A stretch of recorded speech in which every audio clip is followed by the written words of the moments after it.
initially it was like we have to register for free and we will scan the QR code, but now as the public is increased, so QR code is cancelled. If you have passes, then only you can enter. So on behalf of your request, I am creating this video. It is a detailed video on AI Summit 2026 which happened in Delhi. तर supreme कोर्टच्या metro स्टेशनपासून ही line सुरू होते आणि ही 3-4 लेनमध्ये तुम्ही बघू शकता एवढी मोठी लाईन आहे. थँकफुली माझ्याकडे पासेस होते, त्यामुळे मला एंट्री करायला जास्त प्रॉब्लेम नाही झाला, पण तरीही या लाईनमधून जवळपास 3 तास लागले असते पूर्ण क्रॉस करायला. पासेसचं इंटिमेशन आधी दिलं नाही आणि लास्ट मिनिटला अगदी गेटवर आल्यानंतर खूप लोकांना वापस जावं लागलं, जे की सगळ्यात मोठं मिसमॅनेजमेंट होतं या जागेचं. पण या सगळ्या डिफिकल्टीजला पार करून आता मी एंट्री करतीये. फायनली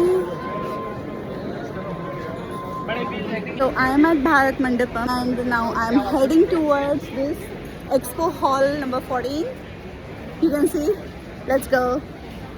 सो रील्सने जेवढे AI समिटचे फॅन्टसीज क्रिएट करून ठेवल्या होत्या त्या स्वप्नांचा भोपळा इथे येऊन फुटला.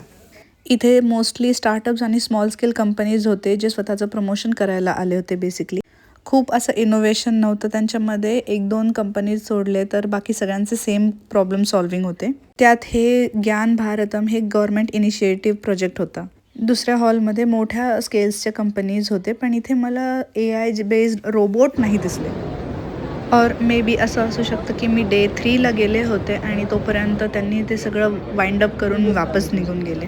इथे येऊन एक समजलं की गव्हर्नमेंटने AIला धरून खूप सारे इनिशिएटिव्ह स्टार्ट केलेले आहेत आणि सगळ्यांनीच या अपॉर्च्युनिटीचा फायदा घेतला पाहिजे. Thank you so much for watching this video.